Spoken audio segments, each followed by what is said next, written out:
Pada hari Selasa malam Rabu, 25 Muharram 1361 Hijriah bertepatan dengan 11 Februari 1942 Masehi, langit Banjar tampak begitu cerah dan indah.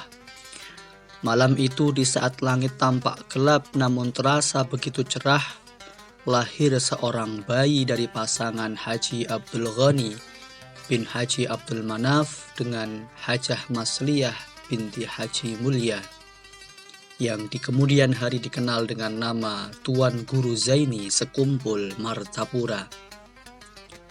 Guru Zaini lahir dari seorang ayah yang dikenal soleh dan tidak pernah mengeluh. Ayah beliau Abdul Ghani dikenal sebagai orang yang alim, sabar, dan tabah. Guru Zaini lahir sebagai anak pertama dari dua bersaudara. Adiknya bernama Hajah Rohmah. Dari segi nasab, beliau merupakan salah satu keturunan ke-8 dari Syekh Muhammad Arsyad Al-Banjari, seorang ulama besar dan penyiar Islam di Kalimantan Selatan. Urutannya adalah sebagai berikut.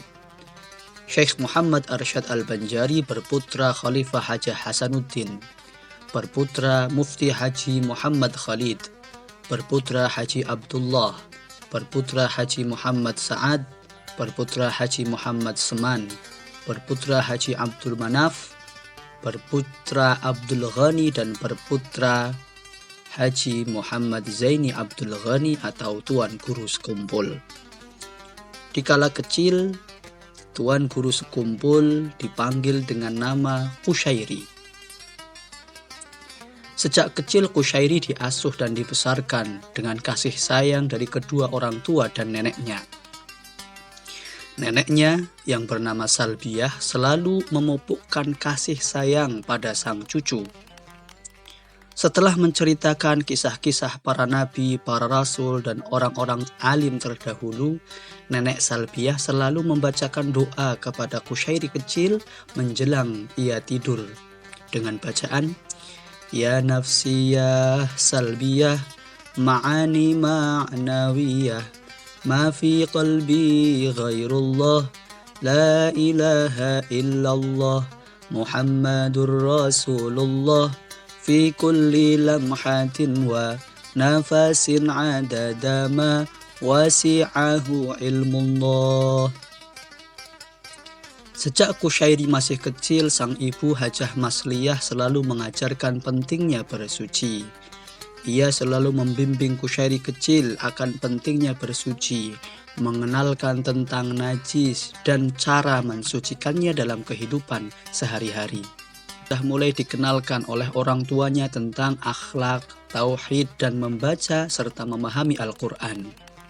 Sejak usia itu, Kusyairi selalu dibimbing untuk membiasakan salat tepat waktu dan berjamaah bersama keluarganya setiap waktu salat fardu.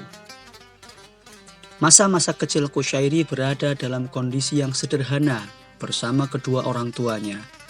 Meskipun sederhana, orang tua dan keluarga Kusyairi selalu mengajarkan berbagi kepada sesama, menebar kasih sayang dan murah hati, serta selalu menerima keadaan apa adanya dan bersabar. Sejak kecil, Kusyairi sudah dibimbing oleh ayah dan ibunya untuk menuntut ilmu, serta menanamkan perasaan cinta dan hormat kepada para guru.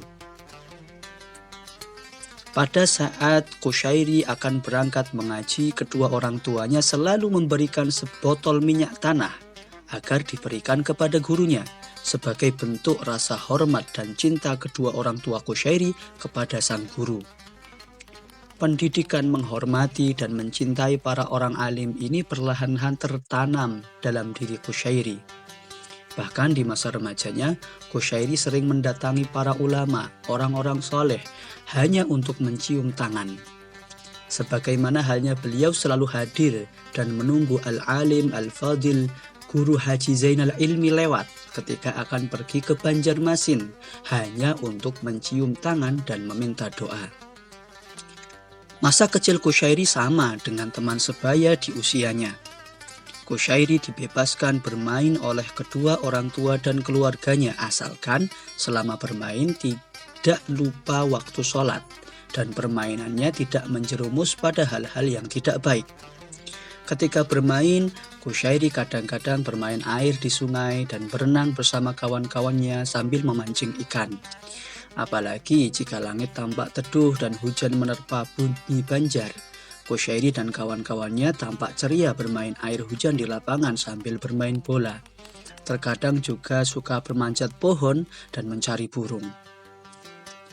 Menjelang usianya yang memasuki masa remaja, Qushairi bermimpi berada di tengah padang pasir yang menunjukkan sebuah tempat tinggal.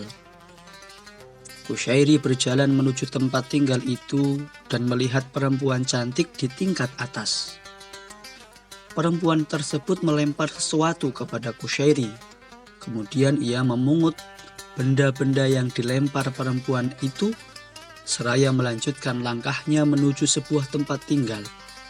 Kemudian ia dikagetkan oleh sebuah goncangan tanah. Melihat tanah yang bergetar dan bergoncang, Qushairi bertemu dengan dua lelaki tampan.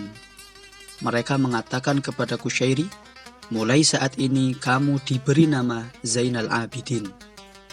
Kemudian mereka berkata kepada Qushairi bahwa bumi yang bergerak itu adalah ayahandanya, Ali bin Abi Thalib. Sedangkan perempuan cantik di tingkat atas tempat tinggal itu adalah ibundanya, Fatimah binti Rasulullah. Setelah selang beberapa waktu, Qushairi akhirnya terbangun dari mimpinya, lalu menceritakan kejadian itu kepada ayah dan ibundanya. Sehingga pada hari itu, Qushairi diganti namanya menjadi Muhammad Zaini.